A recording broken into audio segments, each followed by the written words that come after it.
To be honest, it's a lot harder for me than it used to be 25 years ago, just walking. We walk about 10, 12 miles a day.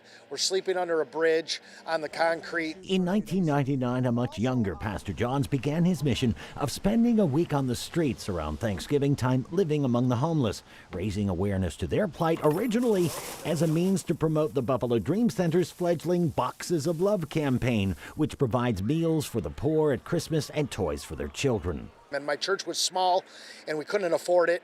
And so when I did this homeless week, it drew attention to the need. And it worked, to the point where today Boxes of Love will help feed 3,500 people with the assistance of an army of volunteers whose numbers have grown over the years. Some really positive things have happened, I think, over the past 25 years. We've got a lot more cooperation with organizations like mine and others that are working together to make a difference. And so I think that that's a huge change. He really is my brother. Our families have always done things together. That's why Patrick Fleming, who was there with Pastor Johns in the early years, came up from North Carolina, where he moved a dozen years ago, to rejoin his old friend when he heard it would be his last homeless week. I took vacation. I knew it was time to come back and spend the week on the streets with him. You know, I know a lot of guys that run organizations and ministries like me that when they're finished, the organization's finished. But this story isn't so much about the end of something as it is about a beginning. He's kind of been building up to ending and handing it over to us, so it wasn't that surprising. And it only made sense for Pastor John's son Nathaniel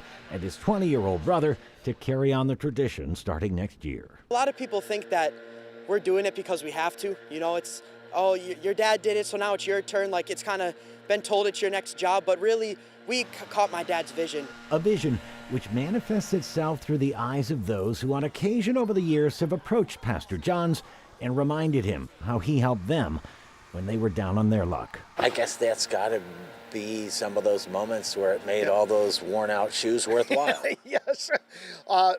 The lives that have been changed make it all worthwhile.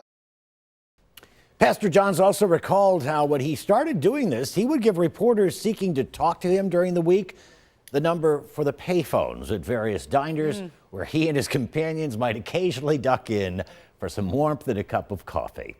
On your side in the studio, Dave McKinley, Channel 2 News.